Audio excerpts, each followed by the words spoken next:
En Corrèze, on fait des tonneaux depuis toujours.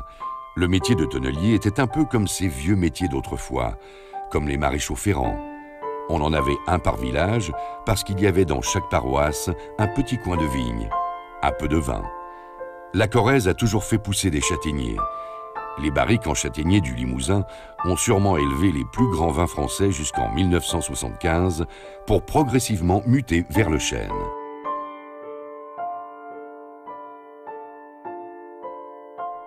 Vous connaissez la part des anges? C'est ce vin qui s'évapore, c'est la consume. Elle peut représenter jusqu'à 10% du volume d'une barrique. Un de nos nouveaux produits, Hygromax, permettra de maîtriser l'ambiance d'un chai à barrique afin de la réduire. Une barrique peut consommer 22 litres et avec cette machine, on va pouvoir réduire de moitié, voire des 3/4, la part des anges. Tant pis pour eux, mais tant mieux pour le vigneron.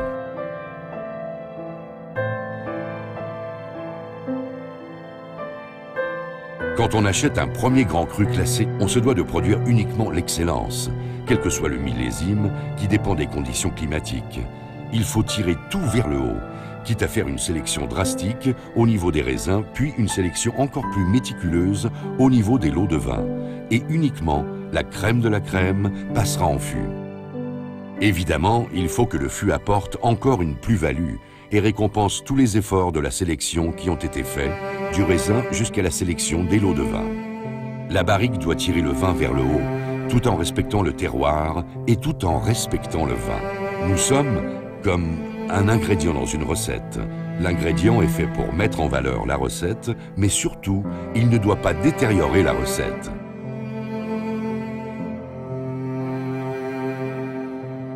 Le bois, notamment le chêne, n'est pas un matériau neutre. Dans le monde du vin, on parle de grain. Le grain, ce sont les cernes d'accroissement naturel du chêne. Le chêne va grandir vite au départ, puis en vieillissant, il va grandir un peu moins vite, et puis à la fin, il va grandir vraiment très très lentement. Ce qui fait que sur une même bille de chêne, on peut avoir des cernes qui sont larges, puis un peu plus petits, pour finir vraiment très très fin.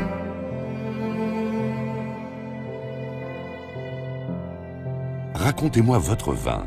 Quel est votre projet? Quel est votre réseau commercial? Dans combien de temps ce vin sera bu? Quel temps de vieillissement souhaitez-vous? Et en fonction de cela, nous allons construire un projet bois. Le projet bois va être une somme d'ingrédients parmi les 300 ingrédients que nous avons dans notre répertoire. La somme de 7 à 8 ingrédients, pris dans les 300, fera un produit spécifique dédié à un vin donné qui, lui, a une stratégie propre.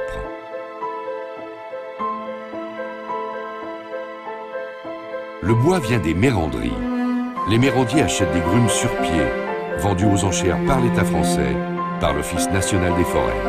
Le mérandier va transformer par fente ce lot de bois en douelle, à destination des barriques. Ce bois va ensuite sécher pendant 2 à 3 ans. Chez Brive Tonnelier, c'est plutôt 3. Il va s'enrichir des données climatiques locales, régionales. Un bois séché à Brive, un bois séché à Bordeaux ou un bois séché en Bourgogne, même s'il vient de la même grume, s'exprimera de manière complètement différente.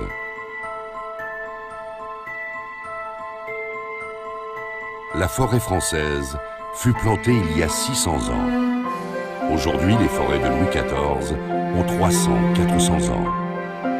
Nous nous devons d'en prendre soin. Nous nous devons de poursuivre cette tradition. Notre métier passe par ce respect. On appelle cela le développement durable. On ne peut pas se permettre de négliger ces bijoux d'exception. C'est une partie de notre patrimoine. Ces arbres, ce sont aussi nos racines.